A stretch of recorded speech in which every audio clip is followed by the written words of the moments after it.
Welcome to India News Sports. मैं हूं आपके साथ प्रीति सिंह और मेरे साथ हैं इंडिया न्यूज स्पोर्ट्स के संपादक मनोज जोशी।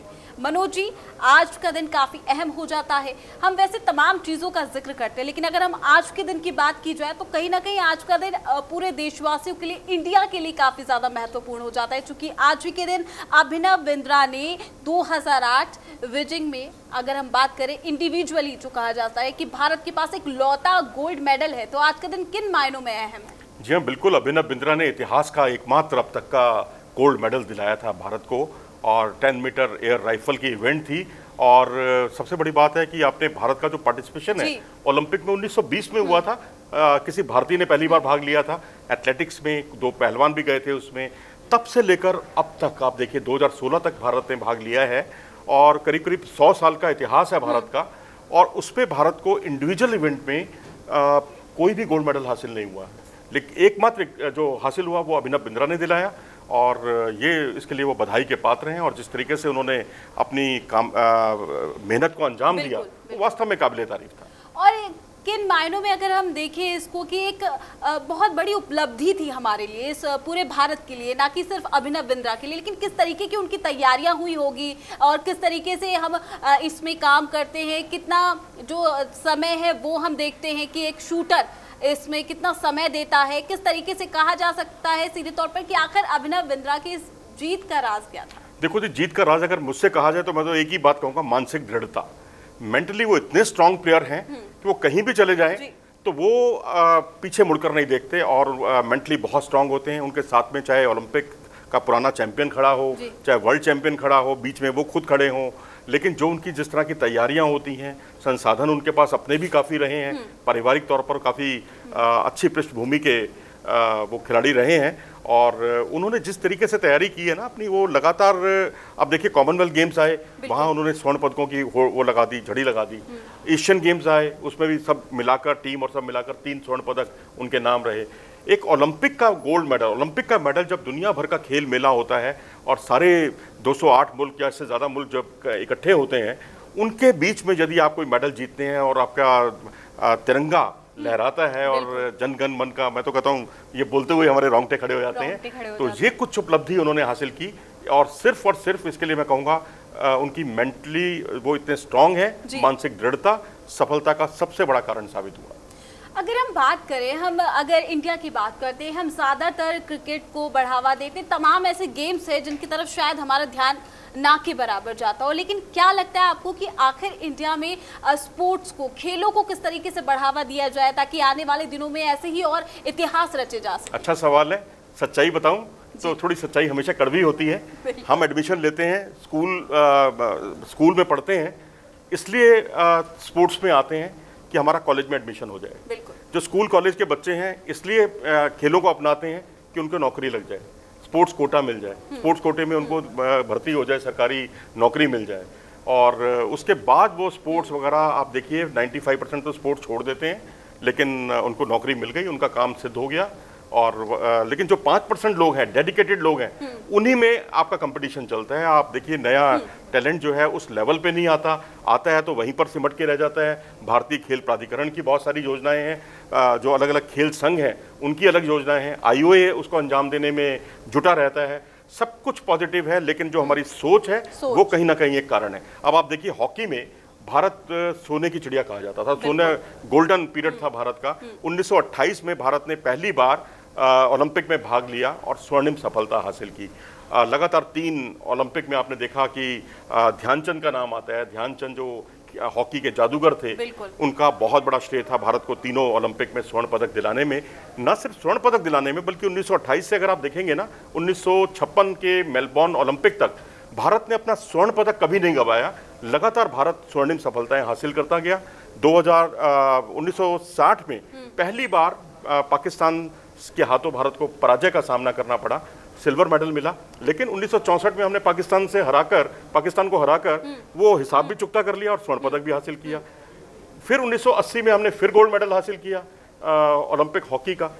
तो इस तरह से हॉकी में हमारा पूरी तरह से दबदबा रहा, और उसके बाद आप देखेंगे बीच में 1952 में भारत को हेलसिंकी ओलंपिक खेलों में पहलवान खाशाबा जाधव ने कांस्य पदक दिलाया था, और उसके 43-44 साल के बाद जाकर 1996 में भारत को लिएंडर पेस के रूप में एक टेनिस का इंडिविजुअल इवेंट में एक कांस्य पदक हासिल हुआ।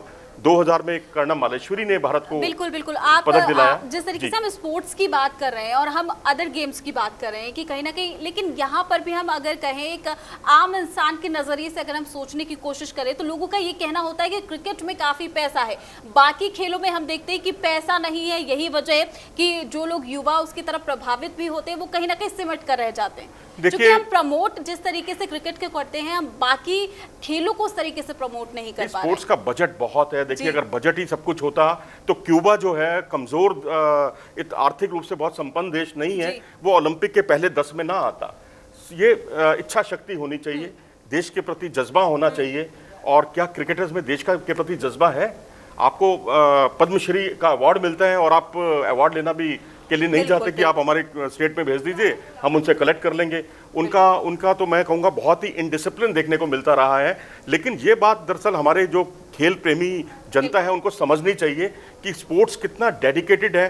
सुबह 3 बजे 4 बजे पहलवान लोग उठ जाते हैं, बॉक्सर्स उठ जाते हैं, तमाम खेलों के खिलाड़ी उठ जाते हैं, और वो जो उनकी साधना शुरू होती है सुबह 9-10 बजे तक, और फिर शाम को फिर साधना अपनी उसमें वो तल्लीन हो जाते हैं। अब आप देखिए, पीवी सिंधु ने 2016 में भारत को सिल्वर मेडल दिलाया था और वो वर्ल्ड चैंपियन भी बनी। और जो गोपीचंद हैं उनके कोच, उन्होंने वो उनसे मोबाइल उनका ले लेते हैं और जब कैंप खत्म होता है तब देते हैं। उनके पेरेंट्स का कोई मैसेज आता है तो वो बात करा देते हैं या उनको सूचना दे देते हैं।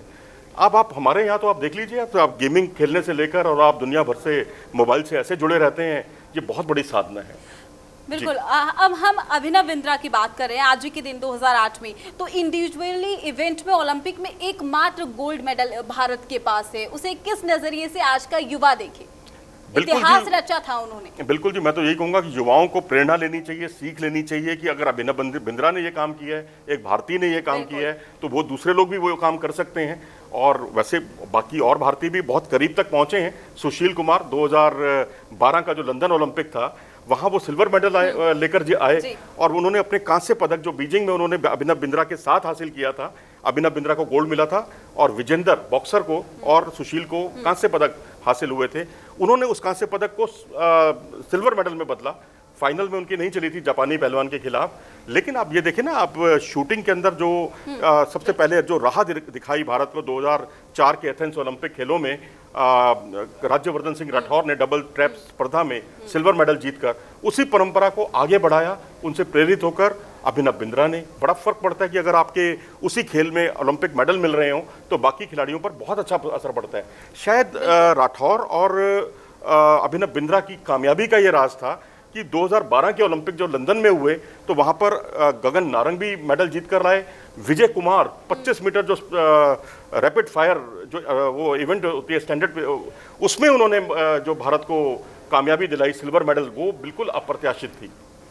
मनोज जी, आपने स्पोर्ट्स की बारीकियों को बहुत ही नज़दीकी से देखा है।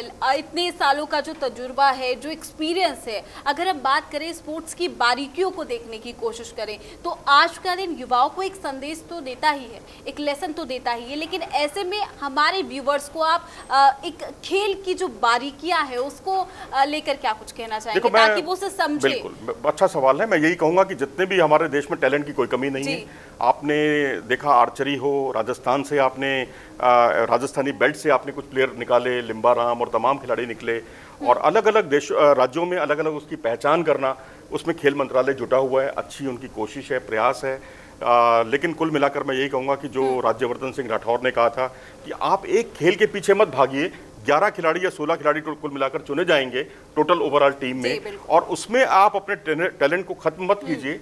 आप अपना इतना स्टेमिना डेवलप कीजिए, स्पोर्ट्स की बारीकियों में जाइए। अब उसमें भी कई तरह की चर्चाएं होती हैं कि एज कौन सी उम्र में खेल को शुरुआत की जाए। कोई कहता है कि आपको बचपन से ही बल्ला थमा देना चाहिए या कोई गेम खेलना चाहिए। मेरा मानना है कुल मिलाकर कि आप सारे बच्चे को अपने मन से खेलने दीजिए, और जब वो 12-13 साल का हो जाए तब आप विकसित देखिए कि उसका इंटरेस्ट कहाँ पर है। जहाँ इंटरेस्ट है उसमें आप उसको डालिए तो बहुत अच्छे उसके परिणाम सामने आएंगे। और वाकई देखिए, अभिनव बिंद्रा पर आज पूरा देश जो है वो गर्व महसूस कर रहा है। क्या पता वो गर्व कल आपके लिए हो। बिल्कुल, तो निश्चित आपको तौर भी पर। बारीकियां समझने की जरूरत है और कहीं ना कहीं मेहनत और लगन से हम सब कुछ जीत हासिल कर सकते जी हैं। हाँ, बिल्कुल। मैं तो और यही कहूंगा लास्ट में चलते बिल्कुल। चलते कि जो क्रिकेटर्स, आप क्रिकेट के पीछे मत भागिए।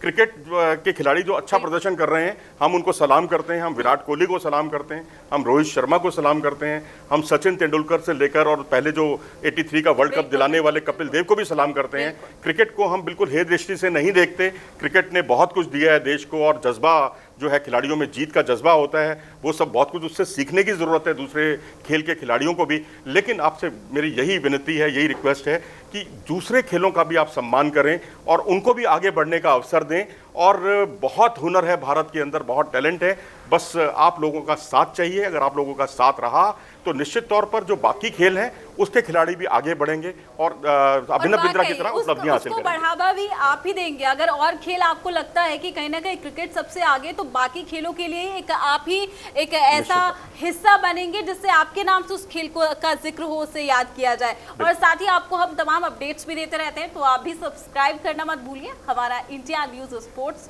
और लाइक कीजिए। व्यूज नहीं जितने ज्यादा आएंगे उतने ही ज्यादा हम आपके सामने नई नई चीजें लेकर आते रहेंगे कि आखिर क्या कुछ एक पल में जो क्रिकेट है उसमें हम तब्दीली देखते हैं या फिर और भी ज्यादा खेल है, लेकिन आज का दिन किस तरीके से इम्पोर्टेंट है, क्यों ये भारत को गर्व करा रहा है।